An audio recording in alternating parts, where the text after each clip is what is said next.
Saudações, companheiros! No vídeo de hoje analisaremos a interceptação de um petroleiro chinês pela Guarda Costeira dos Estados Unidos, uma operação que escalou rapidamente para um confronto diplomático e militar envolvendo Washington, Pequim e Moscou. A China chamou de pirataria. A Rússia prometeu respaldo. Trump anunciou um bloqueio completo. E agora Maduro ordenou que a Marinha venezuelana escolte todos os petroleiros que saem do país. O que está realmente acontecendo no Caribe e quais são as implicações dessa decisão? É o que veremos agora. A primeira apreensão que redefiniu o tabuleiro aconteceu em 10 de dezembro.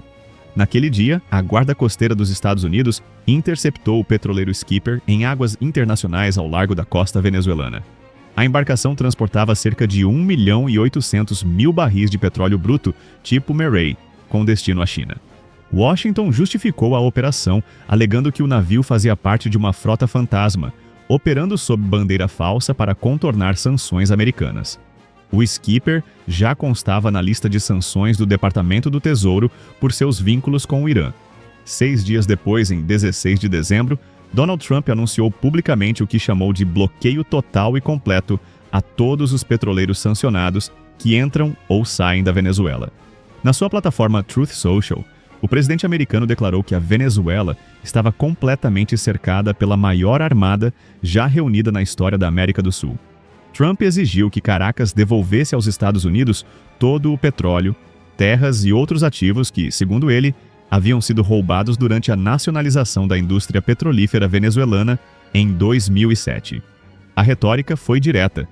O regime de Nicolás Maduro financiava terrorismo, tráfico de drogas e tráfico de pessoas com receitas do petróleo.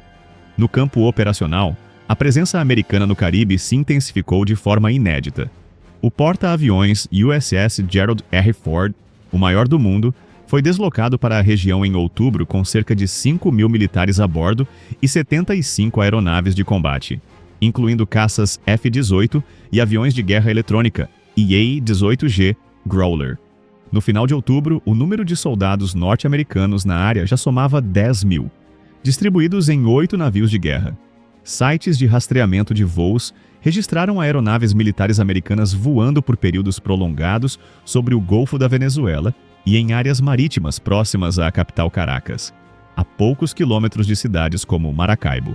No sábado, 20 de dezembro, a operação entrou em sua segunda fase. A Guarda Costeira interceptou o petroleiro Centuries também em águas internacionais próximas à Venezuela. A embarcação, de propriedade chinesa e com bandeira panamenha, havia carregado 1.800.000 barris de petróleo bruto venezuelano, Murray, no início de dezembro, antes de ser escoltada para fora da zona econômica exclusiva da Venezuela em 18 de dezembro. Documentos internos da estatal venezuelana PDVSA confirmam que o Centuries já havia transportado petróleo da Venezuela para a China em 2021, além de cargas de petróleo iraniano. Washington alegou que o navio operava sob o nome falso Krag e estava sob ordem judicial de apreensão. A reação de Pequim veio 48 horas depois. Em 22 de dezembro, o porta-voz do Ministério das Relações Exteriores da China, Lin Jian, classificou as apreensões como uma grave violação do direito internacional.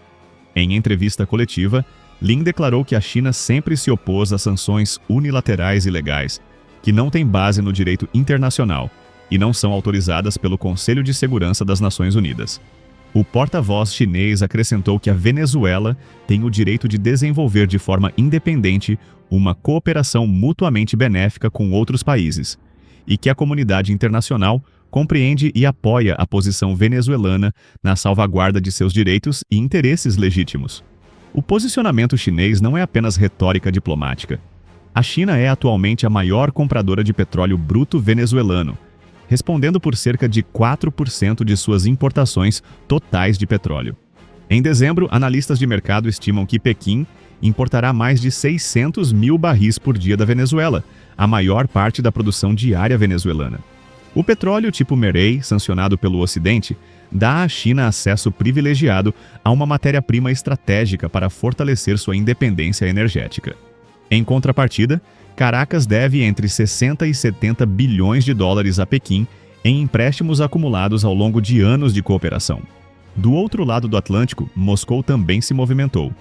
Em 22 de dezembro, o ministro das Relações Exteriores da Rússia, Sergei Lavrov, expressou em conversa telefônica com o chanceler venezuelano Ivan Gil sua firme solidariedade com o povo venezuelano e com o presidente Nicolás Maduro. Lavrov garantiu que a Rússia oferecerá todo o respaldo às ações da Venezuela no Conselho de Segurança da ONU. Na semana anterior, a chancelaria russa já havia alertado que o aumento das tensões entre Estados Unidos e Venezuela poderia gerar consequências imprevisíveis para o Ocidente.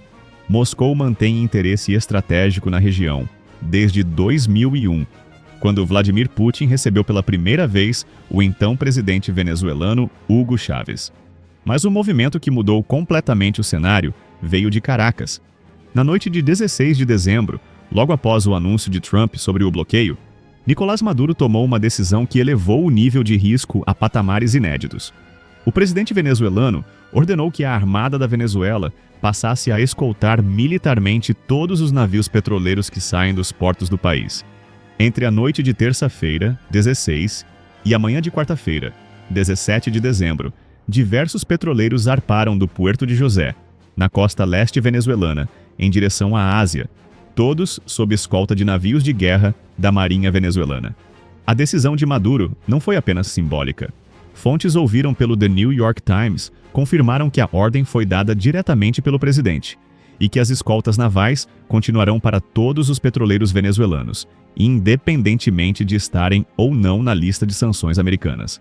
A PDVSA emitiu comunicado garantindo que os navios continuam operando com total segurança, apoio técnico e garantias operacionais no exercício legítimo do direito à livre navegação. Segundo dados do Tanker Trackers, cerca de 40% dos petroleiros que transportaram petróleo bruto venezuelano nos últimos anos foram alvo de sanções dos Estados Unidos. A resposta de Washington não tardou.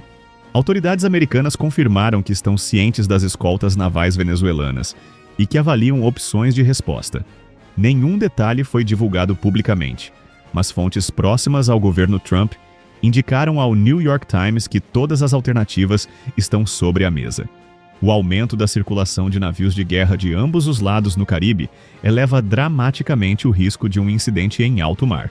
Analistas de defesa apontam que um confronto entre as marinhas americana e venezuelana, mesmo que acidental, poderia escalar rapidamente para níveis muito mais graves.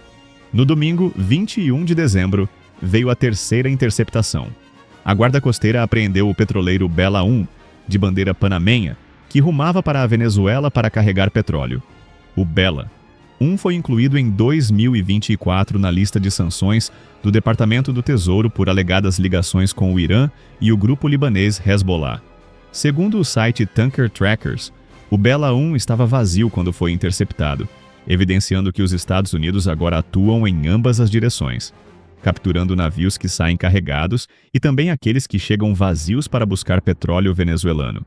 Enquanto isso, uma aparente contradição surgia no próprio cenário venezuelano.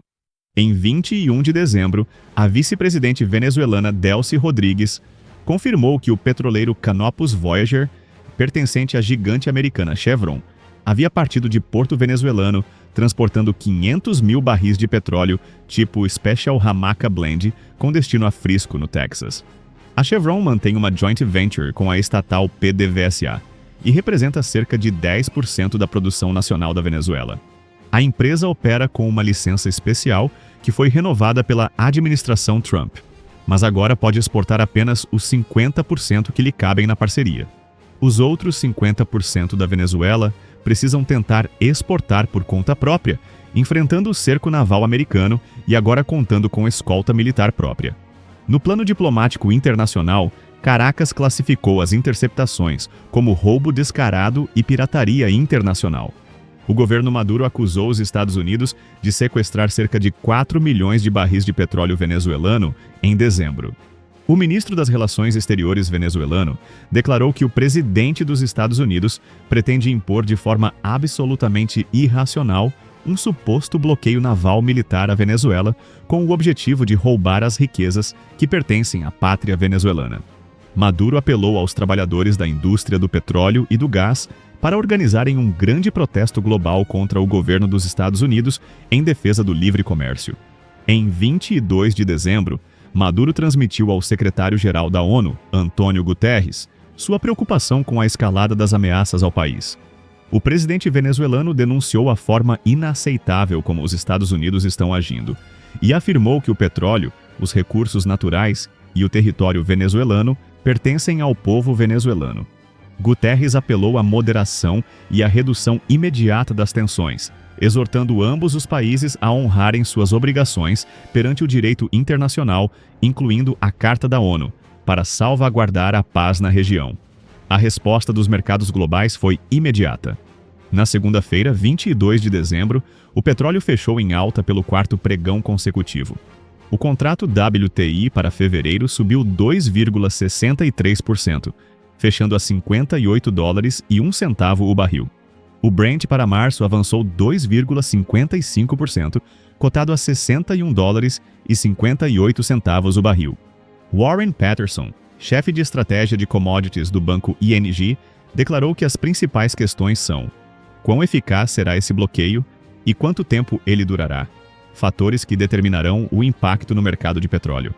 A Venezuela possui a maior reserva comprovada de petróleo do mundo, com cerca de 303 bilhões de barris, segundo a Energy Information Administration dos Estados Unidos, ultrapassando até mesmo a Arábia Saudita, que possui aproximadamente 297,7 bilhões de barris.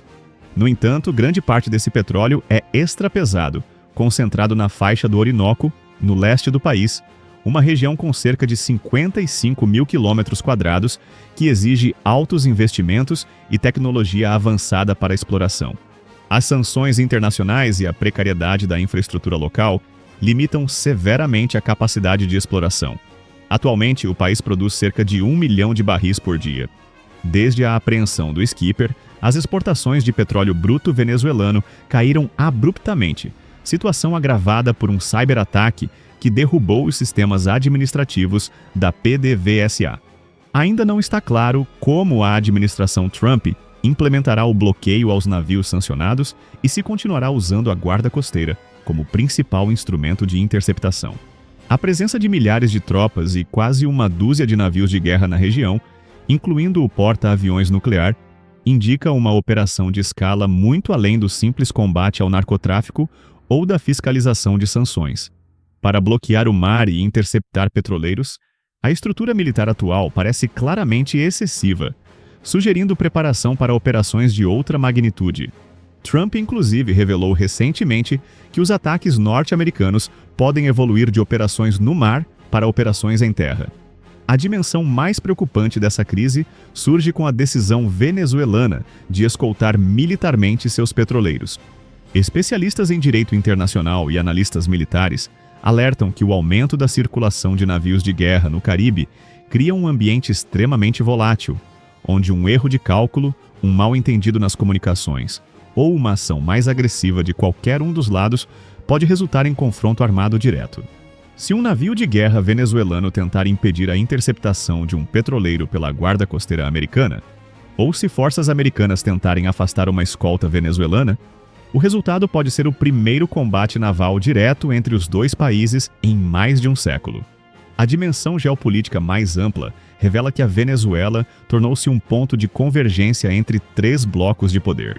Washington busca reafirmar sua influência hemisférica através de uma releitura moderna da doutrina Monroe, reduzindo a presença de atores extra-regionais. Pequim encontra na Venezuela uma oportunidade para manter os Estados Unidos ocupados em seu próprio quintal, enquanto consolida sua posição no Indo-Pacífico e avança sobre Taiwan. Moscou vê na América Latina uma plataforma para desafiar a supremacia americana na região, especialmente em momento em que está comprometida com a guerra na Ucrânia. Três consequências práticas já se delineiam no horizonte. No campo econômico, a volatilidade nos preços do petróleo tende a se manter enquanto persistir a incerteza sobre a eficácia e a duração do bloqueio. A China continuará buscando alternativas para garantir suas importações de petróleo venezuelano, possivelmente através de rotas e empresas fantasma ainda não identificadas pelas autoridades americanas. A decisão de Caracas de escoltar militarmente seus petroleiros pode encorajar outros países sancionados, como o Irã, a adotar medidas similares, criando precedentes perigosos para a ordem marítima global. No campo diplomático, a coordenação entre China e Rússia no Conselho de Segurança da ONU pode bloquear qualquer tentativa de legitimação internacional das ações unilaterais americanas. A Venezuela já anunciou que levará o caso às Nações Unidas, denunciando o que chama de grave violação do direito internacional. O apoio explícito de Pequim e Moscou fortalece a posição de Maduro no cenário internacional e dificulta qualquer tentativa de construir consenso multilateral contra o regime venezuelano.